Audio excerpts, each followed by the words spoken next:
सलमान साहब, sir India और पाकिस्तान के जो रिलेशंस हैं उस पे हम जरा थोड़ी सी नजर डाले लेते हैं। इसकी वजह ये कि एक तो ये कि अभी हमारी एक कौमी सलामती पॉलिसी आई जिसमें हमने देखा कि जनाब ये कहा गया कि अब लड़ाई झगड़ा खत्म, बड़े अच्छे ताल्लुकात होंगे, ट्रेड भी होगी, सब कुछ होगा, 100 साल तक कोई जंग नहीं, इस तरह की सारी खबरें हम बात भी करते रहे, उस पर करते रहे। लेकिन इसके बावजूद दोनों तरफ से जो है कुछ ऐसे बयानात आते रहते हैं। अब जैसे कि चले इसी से स्टार्ट कर लेते हैं कि भारत की तरफ से हम देख रहे थे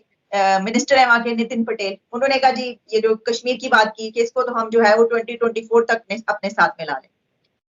आप क्या समझते हैं कि क्या ये वे फॉरवर्ड है, कैसे हम आगे बढ़ सकते हैं और क्या इस तरह की चीजों से हम पीछे हट सकते हैं? देखिए जी, देखिए आलिया, पहली बात तो हमें ये समझना होगा कि इंडिया और पाकिस्तान के दरमियान अगर ताल्लुकात बेहतर होंगे तो ये सिर्फ दो मुल्कों के दरमियान ताल्लुकात की बेहतरी का मसला नहीं है, बल्कि खित्ते की मजमूई सूरत हाल के कॉन्टेक्स्ट में एक बड़ा पॉजिटिव सिग्नल होगा। और देखिए बात यह है कि दुश्मनियों को लंबे अरसे तक पालना और बदमजगी को और बदइतमादी को पालना ये कोई अच्छा साइन नहीं है। इसलिए मैं तो बुनियादी तौर पे एक वे फॉरवर्ड के कॉन्टेक्स्ट में ये कहता हूं कि इंडिया और पाकिस्तान के दरमियान ताल्लुकात बेहतर होने चाहिए। लेकिन आपको याद होगा एक दफा हेनरी क्लिंटन ने कहा था कि जिस तरह से कश्मीर, अमेरिका और पाकिस्तान के दरमियान जो ताल्लुकात हैं वो एक सास और बहू की तरह होते हैं, इसी तरह से अगर आप हिंदुस्तान और पाकिस्तान के ताल्लुकात देखें तो इसमें हमें दोनों तरफ से डेफिसिट नजर आता है। मैं ये नहीं कहता कि कोई एक मुल्क इसका बराह रास्त जिम्मेदार है, लेकिन मैं ये जरूर कहता हूं कि पाकिस्तान के अंदर भी ऐसी पॉलिसियां रही हैं जिससे भारत के अंदर बदइतमादी पैदा हुई, और इसी तरीके से भारत के अंदर भी कुछ ऐसी पॉलिसियां रही हैं जिससे पाकिस्तान के दरमियान बदइतमादी पैदा हुई। और इसमें एक हॉट इशू तो कश्मीर का है जिसके ऊपर कहीं भी कोई लचक दिखाने के लिए तैयार नहीं है। हालांकि आपको याद होगा नवाज शरीफ साहब ने 1990 में थर्ड ऑप्शन का नारा भी लगाया था, लेकिन उसके बावजूद चीजें आगे नहीं बढ़ी। फिर इसलिए मैं ये कहता हूं कि आज भी जिस वक्त मैं आपसे बात कर रहा हूं, इंडिया पाकिस्तान के दरमियान अगर पाकिस्तान की ख्वाहिशात एक तरफ, हिंदुस्तान की ख्वाहिशात एक तरफ, लेकिन उसके बावजूद जो डेफिसिट है वो बहुत गहरा है। इतना आसान नहीं है कि इसको हम किसी एक तकरीर के साथ,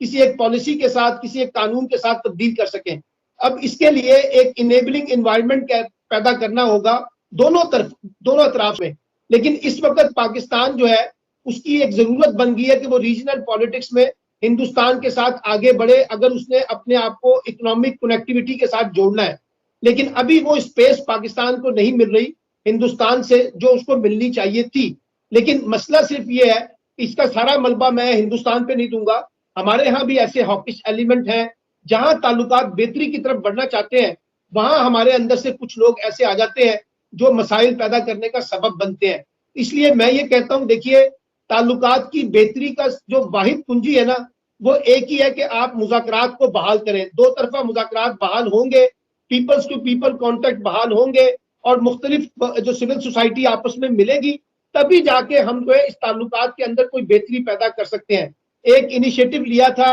वाजपेयी के दौर में ऐलान लाहौर के साथ, आपको याद होगा, वो एक बड़ा पॉजिटिव था, लेकिन अनफॉर्चुनेटली पाकिस्तान के अंदर से वो सिग्नल नहीं मिल सके जो उस वक्त भारत को दरकार थे। लेकिन उसके बाद जो प्राइम मिनिस्टर इमरान खान आए तो उन्होंने कहा कि वो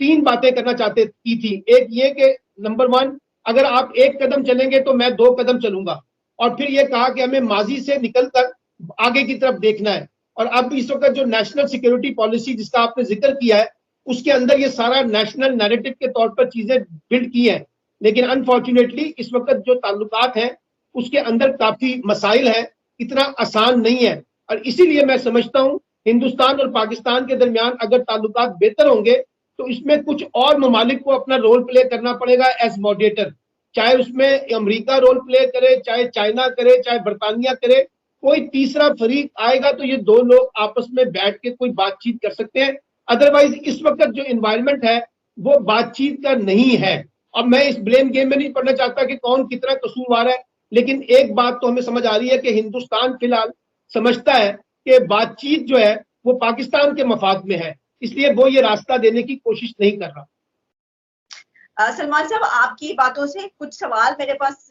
उभरे हैं, मेरे दिमाग में आए हैं जो मैं आपसे करना चाहूंगी। कुछ थोड़ी सी डिसएग्रीमेंट भी करूंगी, किसी बात पे हो सकता है किसी बात पे जो है मैं आपके साथ अग्री भी कर रही हूँ। ایک تو یہ بات کہ یہ جو بات آپ نے کہی کہ دیکھیے عمران خان صاحب نے جو ہے وہ کہا کہ وے فارورڈ اور ہم تو جو ہے وہ دوستی وغیرہ سب کچھ، لیکن ہم نے یہ دیکھا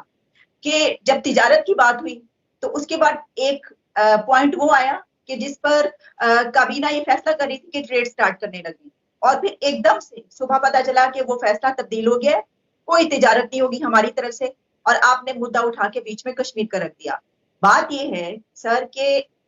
اس طرف سے ویٹ کے سلسلے میں، گندم کے سلسلے میں پیش قدمی ہوئی، انہوں نے کہا ہم گندم بھیجتے ہیں، اور اس کے بعد اس کے لیے بھی ہماری طرف سے ڈینائی ہو گیا، کوئی صورتحال نہیں بن پائی، کوئی کنڈیشن جو بھی تھی ہماری طرف سے بٹ ایور ٹھیک ہے، انہوں نے ایران کو استعمال کر لیا، کوئی انسان کوئی ملک کوئی رکا تو نہیں رہتا کچھ کرنے سے، وے فارورڈ تو ہر ایک کے پاس ہوتا ہے، ہمارے پاس صرف نہیں، مجھے تو ایسے ہی لگتا ہوتا۔ تو مجھے یہ بتائیے گا کہ کیا مسئلہ ہے کہ ہم ٹریڈ کیوں نہیں شروع کر پائے، فیصلہ کرتے کرتے کیوں رک گئے؟ اس لیے کہ آگے الیکشن ہے، اور آپ جانتے ہیں کہ پاکستان میں الیکشن میں تو سب سے بڑا جو سلوگن استعمال ہوتا ہے وہ بھارت کا ہوتا ہے۔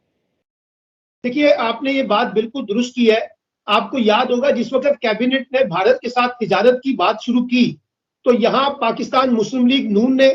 فضل الرحمان صاحب نے اور زرداری صاحب نے یہ الزام لگایا حکومت پہ کہ انہوں نے کشمیر کا سودا کر لیا ہے، اور کشمیر کا سودا کرنے کے بعد اب تجارت جو ہے وہ اوپن کی جا رہی ہے۔ یہ ایک پریشر انٹرنلی ہماری اپوزیشن جماعتوں نے کریٹ کیا جس سے حکومت کو ایک ڈیفینسو پوزیشن پہ جانا پڑا۔ پہلی بات تو یہ ہے کہ ہماری جو انٹرنل پالیٹکس کے ڈائنامکس ہیں وہ بڑے خطرناک ہیں، ہم فوری طور پہ چیزوں کو سیکیورٹی کے ساتھ جوڑ لیتے ہیں، غداری کے ساتھ جوڑ لیتے ہیں، اور یہ الزام لگایا کہ پاکستان کی اسٹیبلشمنٹ نے اور عمران خان نے مل کر کشمیر کا سودا کر لیا ہے۔ تو ایک رد عمل پھر آپ نے وہ دیکھا جس کی ذکر آپ نے کیا، ایک بات۔ دوسری بات یہ ہے کہ دیکھیے جو ہماری نیشنل سیکیورٹی پالیسی آئی ہے اس کے اندر بھی واضح طور پہ یہ لکھا ہے کہ کشمیر ہمارا ایک کور ایشو ہے،